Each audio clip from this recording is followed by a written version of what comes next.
భారీ నుంచి అతి భారీ వర్షాలు, పెద్దవాగుకు మళ్లీ గండి, తెగిన 220 చెరువులు. సో ఇక్కడ పీకల్లోతు నీటిలో ఖమ్మంలో మునిగిన ఇది కనబడుతూ ఉంది ఇక్కడ ఒక పక్కన.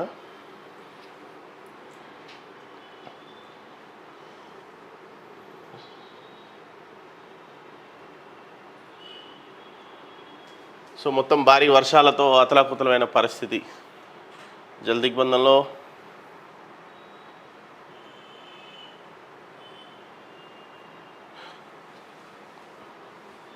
సో మరోపక్క ఇక్కడ చూసుకుంటే ఎన్డీఆర్ఎఫ్ సిబ్బంది కావచ్చు, ఎలక్ట్రిక్ విద్యుత్ శాఖ సిబ్బంది కావచ్చు, డిజాస్టర్ మేనేజ్మెంట్ సిబ్బంది కావచ్చు, కొంత ఎమర్జెన్సీ శాఖలు రెవెన్యూ అవ్వచ్చు, మొత్తం హెచ్ఎండబ్ల్యూఎస్ అవ్వచ్చు, సివరేజ్ బోర్డు అవ్వచ్చు, అందరూ కలిసి గత 3 రోజులుగా కురుస్తున్న భారీ వర్షాలని తట్టుకొని వర్షాలలో గొడుగులేసుకొని రైన్ కోట్లు వేసుకొని బయట ఫీల్డ్ మీద కరెంటు స్తంభాలు ఎక్కి డ్రైనేజ్ గుంతల్లో దిగి క్లీన్ చేస్తున్న పరిస్థితి, లేదంటే కరెంటు పోల్స్ ఎక్కి కరెంటు చేస్తున్న పరిస్థితి. కరెంటు పోతే 10 నిమిషాలు కూడా మనం ఉండలేని పరిస్థితుల్లో కరెంటు విద్యాశాఖ సంబంధించిన ఎవరైతే ఎంప్లాయీస్ ఉన్నారో వాళ్ళు అవుట్రేట్గా వర్షం పడుతున్నా అర్ధరాత్రి అయినా సరే పనులు చేస్తూనే ఉన్నారు. సో అందుకని మనంత ప్రశాంతంగా ఇళ్లలో ఉండగలుగుతున్నాం.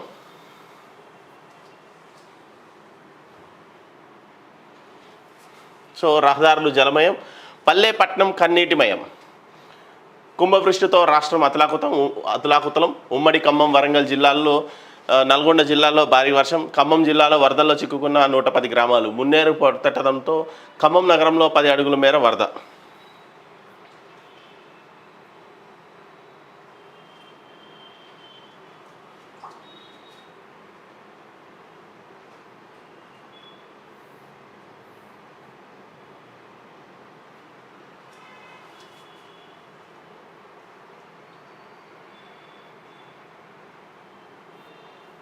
సో అడుగు బయట పెట్టనీయలే. మొత్తం వర్షానికి మలక్పేట, అంబర్పేట, హైదర్నగర్, శేర్లింగంపల్లి, కుత్బుల్లాపూర్, ఖైరతాబాద్, సరూర్ నగర్, షేక్పేట్, మల్కాజ్గిరి ఈ ఏరియాల్లో కుండపోత వర్షం కురిసింది. హైత్నగర్లో పుల్లారెడ్డి స్వీట్ హౌస్ వద్ద దారి మళ్లింపులు, అక్కడ చర్యలు చేపట్టారు. కొంచెం కుంగితే రోడ్ అది. Lingampally railway station under bridge దగ్గర మొత్తం నీట మునిగింది, దాన్ని క్లోజ్ చేశారు. మారియట్ హోటల్ వద్ద ట్యాంక్ బండ్ నుంచి వరద ప్రవాహం భారీగా సాగుతోంది. నాగారంలో ఎస్ఎల్ఎన్ కాలనీలో స్థానికులకు పాలు, బిస్కెట్లు పంపిణీ చేస్తున్న కాలనీవాసులు. సో అప్పుల కుప్ప బకాయిల బండ. నిధులు లేక కదలని అభివృద్ధి పనులు. గ్రేటర్లో అత్యవసర పనులకు తప్ప కొన్ని నెలలుగా ఇతర అభివృద్ధి జరగట్లేదు. కాలనీ రోడ్లు, నాలాలు, పార్కులు, శ్మశాన వాటికలు అభివృద్ధి, మల్టీపర్పస్ ఫంక్షన్ హాల్ల నిర్మాణం, ఇలా చాలా పనులు అట్టకెక్కాయి. కొన్ని మధ్యలోనే నిలిచిపోయాయి. నాలాల పూడికతీత నిర్మాణ పనులు సవ్యంగా జరగకపోవడంతో వర్షాకాలం ముంపు తిప్పలు తప్పడం లేదు. జిహెచ్ఎంసీకి సర్కారు నుంచి వేర్వేరు రూపాల్లో 88,000 కోట్లు రావాలి. ఇంకా పెండింగ్ బకాయిలు ఉన్నాయి. 2 మీటర్లు ఎగిరిపడి ప్రాణాలతో బయటపడి దూసుకొచ్చిన యువతని ఢీకొట్టిన కారు. మీ ఫ్లాట్లు మీరే అమ్ముకోవచ్చు. హెచ్ఎండి ఆధ్వర్యంలో చేపట్టే ల్యాండ్ పూలింగ్ పథకంలో తాజాగా నిబంధనల్లో మార్పు చేయనున్నారు. రైతులకు ఇచ్చే వాటాల్లో మౌలిక వసతులు కల్పనకే పరిమితం కానుంది. గతంలో రైతులకు సంబంధించిన ఫ్లాట్లను కూడా హెచ్ఎండిఏనే విక్రయించేది. ఈ నిబంధనల్లో మార్పులు చేయాలని భావిస్తోంది. దీంతో హెచ్ఎండిఏ ధర కంటే రైతులు ఎక్కువకే విక్రయించుకునే అవకాశం ఉంది. స్తబ్దత తొలగేనా? ఇటీవల ఈ పథకంలో కొంత స్తబ్దత నెలకొంది. తొలుత ఇన్మ్యూల్ నేర్వలో 95.25 ఎకరాల్లో, లేమూరులో 83.48 ఎకరాల్లో లేఅవుట్ అభివృద్ధి చేయాలని నిర్ణయించారు. లేమూరులో రోడ్లు, ఇతర మౌలిక వసతులు శ్రీకారం చుట్టాలని చౌటుప్పల్ మండలం దండుమల్కాపూర్లో 355 ఎకరాల, భోగాపురంలో 125 ఎకరాలు, సింగారంలో 152 ఎకరాలు, నాదర్గుల్లో మరో 91 ఎకరాలు అతిపెద్ద లేఅవుట్లుగా తీర్చిదిద్దడానికి చేసిన ప్రణాళిక ముందుకు కదలడం లేదు. హెచ్ఎండిఏ లేఅవుట్ల కోసం గుర్తించిన భూములన్నీ దాదాపు సాగులో లేనివి. ల్యాండ్ పూలింగ్లో భాగంగా అభివృద్ధి చేసిన భూమిలో రైతులకు 60% బదిలీ చేస్తుంది, మిగతా 40% విక్రయిస్తుంది. ల్యాండ్ పూలింగ్లో భాగంగా రంగారెడ్డి, సంగారెడ్డి, మేడ్చల్, మల్కాజ్గిరి పరిధిలో 924.28 ఎకరాలను అధికారులు పరిశీలించారు. వర్షం విలయం. భారీ వర్షాలతో రాష్ట్ర వ్యాప్తంగా 18 మంది మృతి. అందరూ అందుబాటులోకి ఉండాలి. అధికారులకు సెలవు రద్దు చేయాలి. అత్యవసర సమీక్షలు సీఎం రేవంత్ రెడ్డి ఆదేశం. సీఎంకు ప్రధాని మోడీ, అమిత్ షా ఫోన్. తక్షణ సహాయానికి హామీ. 96 రైళ్లు, 566 బస్సులు రద్దు. భారీ వర్షాలతో స్తంభించిన ప్రజా రవాణా. వివిధ మార్గాల్లో నిలిచిపోయిన రైళ్ల వద్ద ప్రయాణికులు అత్యవసర సేవలు. ఉన్నతాధికారులతో దక్షిణ మధ్య రైల్వే జీఎం అరుణ్ కుమార్ జైన్ సమీక్ష. రాష్ట్రంలో భారీగా 43 సెంటీమీటర్లు దగ్గర దంచికొట్టిన వాన. విజయవాడ విలవిల వరదల్లో చిక్కుకొని 3.5 లక్షల మంది నరకయాతన. వైఎస్ జగన్ హయాంలో కృష్ణలంక రిటైనింగ్ వాల్ నిర్మాణంతో ఇప్పుడు లక్షల మందికి తప్పిన వరద ముంపు. వరద అంచనా సహాయక చర్యల్లో సర్కారు దారుణ వైఫల్యం. విజయవాడలో 10 మంది మృతి, 4 గల్లంతు. అతి భారీ వర్షాలపై ముందే హెచ్చరించిన ఐఎండి సిడబ్ల్యూసి. అక్రమ నివాసంపై ప్రజల దృష్టి మళ్లించేందుకే బాబు అర్ధరాత్రి హడావుడి.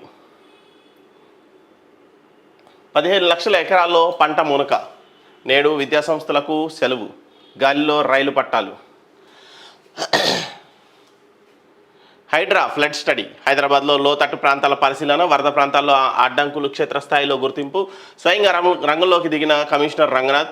డిఆర్ఎఫ్ సహాయక చర్యలను పర్యవేక్షిస్తూనే కబ్జాల దుష్ప్రభావాలపై ప్రజలకు అవగాహన. నర్సుపై రోగి వేధింపులు. బెంగాల్లో మరో దారుణం. సో హైడ్రాకి సంబంధించి భాగ్యనగరంలో శని ఆదివారాల్లో కురిసిన భారీ వర్షాలతో నీట మునిగిన ప్రాంతాల్లోనూ Hyderabad disaster response and asset protection agency HYDRAA ఏదైతే ఉందో పరిశీలించింది. వరద ప్రభావిత ప్రాంతాల్లో అక్కడి పరిస్థితులు, అడ్డంకులను క్షేత్రస్థాయిలో గుర్తించింది. చెరువులు, నాలాలు కబ్జాలు వల్ల కలిగే ఇబ్బందులను ఆయా ప్రాంతాల్లో నివసించే వారికి వివరించే ప్రయత్నం చేసింది. హైడ్రా ఏర్పడ్డాక తొలి ముసురు. జిహెచ్ఎంసీ అంతర్భాగంగా ఉన్న డిజాస్టర్ రెస్పాన్స్ ఫోర్స్ డిఆర్ఎఫ్ను వేరు చేయడంతో పాటు చెరువులు, కుంటలు, నాలాలు, పార్కులు, ప్రభుత్వ స్థలాలు పరిరక్షణ బాధ్యతను అప్పగిస్తూ ప్రభుత్వం హైడ్రాకు రూపమిచ్చింది. ఈ మేరకు జూలై 19న ఉత్తర్వులు జారీ చేసింది. ఆ తర్వాత రోజే హైడ్రా కమిషనర్గా ఏవి రంగనాథ్ బాధ్యతలు స్వీకరించారు. వెంటనే చెరువుల ఆక్రమణలపై దృష్టి పెట్టి ఎఫ్టీఎల్ బఫర్ జోన్ పరిధిలో అక్రమంగా నిర్మించిన భవనాల కూల్చివేత ప్రక్రియకు ఇది చేశారు, ముందరికి వెళ్ళారు. సో అదే క్రమంలో ఇప్పుడు ఎఫ్టీఎల్ గందరగోళం జరుగుతుంది. వరదల్లో చిక్కుకున్నాం, రక్షించండి. యువ సైంటిస్ట్ను బలి తీసుకున్న వరద. పిహెచ్డి సాధించి శాస్త్రవేత్తగా రాణిస్తున్న అశ్విని హైదరాబాద్ ఎయిర్పోర్ట్లో వస్తుండగా ఆకేరు నదిలో కొట్టుకుపోయిన కారు. కుమార్తె మృతదేహం లభించని తండ్రి ఆచూకీ. సో ఇక్కడ హైడ్రా విషయానికి వస్తే ఇప్పుడు ఏదైతే చెరువులు, కుంటలు మునిగిపోతున్నాయి అంటున్నామో ఆ వరద ప్రవాహం ఎటెళ్ళాలి అనే క్లారిటీ లేక మొత్తం ఇళ్లని, అపార్ట్మెంట్లని, కాలనీలని ముంచేస్తున్న పరిస్థితి.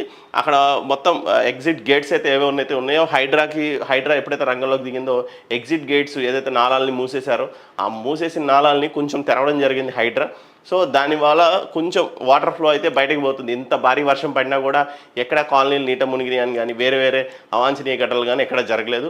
పాత బిల్డింగ్లలో కావచ్చు, పెద్ద వృక్షాలు అవ్వచ్చు, కరెంటు స్తంభాలు అవ్వచ్చు, చాలా పాత గోడలు ఇలా చాలా వరకు పడిపోయి కూలిపోయి విద్యుత్ స్తంభాలు కూలిపోయిన పరిస్థితి. కొన్ని కాలనీల్లో అయితే అంధకారంలో ఉన్న పరిస్థితి. అయినా కూడా విద్యుత్ శాఖ లేదంటే డిజాస్టర్ మేనేజ్మెంట్ వీళ్ళందరూ అర్ధరాత్రి అయినా కూడా పని చేస్తూ చాలా సహాయం చేస్తున్నారు. సో టీమ్స్ వారిగా విడిపోయి 24 గంటలు 24/7 వర్క్ చేస్తూ ఉన్నారు. వాళ్ళకి హ్యాట్స్ ఆఫ్ చెప్తున్నాం ఓకే టీవీ నుంచి. స్వగృహ సాఫ్.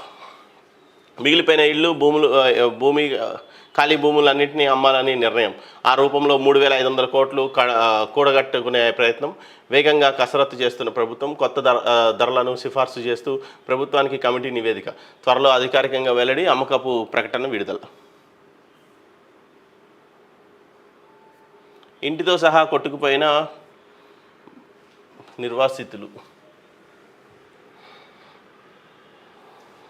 తెలంగాణలో కుండపోత. రాష్ట్ర వ్యాప్తంగా భారీ వర్షాలు. 9 మంది మృతి. అలుగులు పోస్తున్న వాగులు, వంకలు.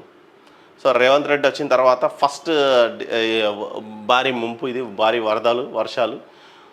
సో చూడాలి రేవంత్ రెడ్డి ఎలా పనిచేస్తున్నారని. ఎలాంటి పరిస్థితులు ఎదుర్కోవడానికి సిద్ధంగా ఉండాలి. అంతటా అధికార యంత్రాంగం అప్రమత్తంగా ఉండాలి. రెస్క్యూ టీంలను ఏర్పాటు చేసుకోవాలని హైడ్రాకు ఆదేశం. వరద ముంపు ప్రాంతాల్లో విద్యాసంస్థలకు సెలవు ప్రకటించాలి. జిల్లా కలెక్టర్లతో వీడియో కాన్ఫరెన్స్లో డిప్యూటీ సీఎం. హైదరాబాద్లో రాష్ట్ర వ్యాప్తంగా కురుస్తున్న భారీ వర్షాల నేపథ్యంలో ఎలాంటి పరిస్థితులనైనా ఎదుర్కొనేందుకు సిద్ధంగా ఉండాలని, అంతటా అధికార యంత్రాంగం అప్రమత్తంగా ఉండాలని డిప్యూటీ సీఎం బట్టి విక్రమార్క కలెక్టర్లను ఆదేశించారు. భారీ వర్షాల వల్ల ప్రజలకు ఎలాంటి ఇబ్బందులు కలగకుండా తీసుకోవాల్సిన జాగ్రత్తలు, చర్యల గురించి ఖమ్మం కలెక్టరేట్ కార్యాలయం నుంచి ఆదివారం అన్ని జిల్లాల కలెక్టర్లకు రాష్ట్ర ఉన్నతాధికారులతో సమీక్ష నిర్వహించారు. కపిల్ సిబాల్ సారీ చెప్పాలి, వైద్యురాలి అత్యాచార ఘటనపై కపిల్ వివాదాస్పద వ్యాఖ్యలు స్పందించిన ఉపరాష్ట్రపతి జగదీప్. తీవ్ర స్థాయిలో మండిపడ్డ జగదీప్ ధన్ఖడ్ కపిల్ సిబాల్ క్షమాపణ చెప్పాలని డిమాండ్. బీసీ కమిషన్కు నయా టీం రెడీ. తీవ్ర పోటీ నేపథ్యంలో సవాలుగా మారిన ప్రక్రియ తుది దశకు కసరత్తు. గవర్నర్ ఆమోదమే తర్వాయి. Final list రాజ్భవన్కు పంపనున్న